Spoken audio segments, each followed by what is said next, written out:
అల్లు అర్జున్ హీరోగా సుకుమార్ దర్శకత్వంలో వచ్చిన చిత్రం పుష్ప 2. యావత్ దేశ సినీ ప్రియులు ఎంతగానో ఎదురు చూసిన ఈ సినిమా డిసెంబర్ 5వ తేదీన విడుదలయ్యింది. కానీ బెనిఫిట్ షోలు డిసెంబర్ 4న అర్ధరాత్రి నుండే ప్రారంభమయ్యాయి.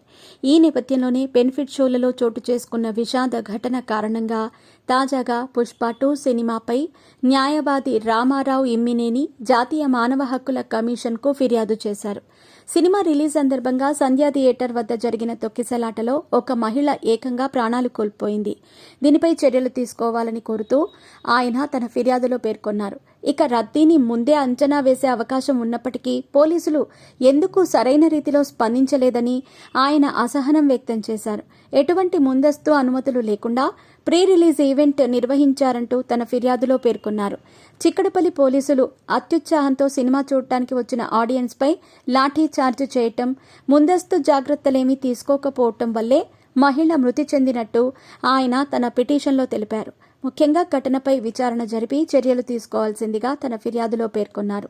దీనిపై పిటిషన్ను విచారణకు స్వీకరించిన మానవ హక్కుల కమిషన్ దీనిపై దర్యాప్తు జరపనున్నట్టు తెలిసింది. ఇక దీనిపై ఎలాంటి నిర్ణయం తీసుకుంటుందో త్వరలోనే తెలియనుంది. అభిమాన హీరో సినిమా చూడటం కోసం అభిమానులు పెద్ద ఎత్తున హైదరాబాద్లోని సంధ్యా థియేటర్కి తరలివచ్చారు.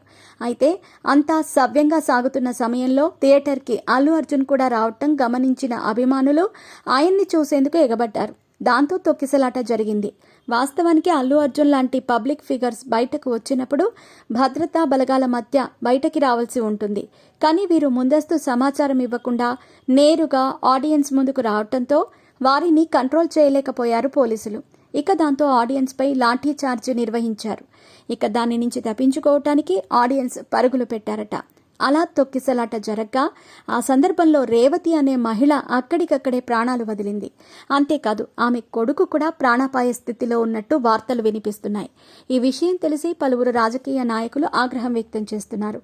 అసలు అల్లు అర్జున్ ఆ సమయంలో అక్కడికి రావాల్సిన అవసరం ఏముంది అంటూ విమర్శలు గుప్పిస్తున్నారు.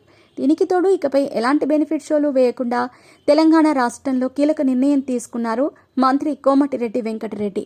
ఏది ఏమైనా ఒక చిన్న పొరపాటు కారణంగా అటు నిర్మాతలకు ఇటు అభిమానులకు తీవ్ర నిరాశ మిగిలిందని చెప్పొచ్చు.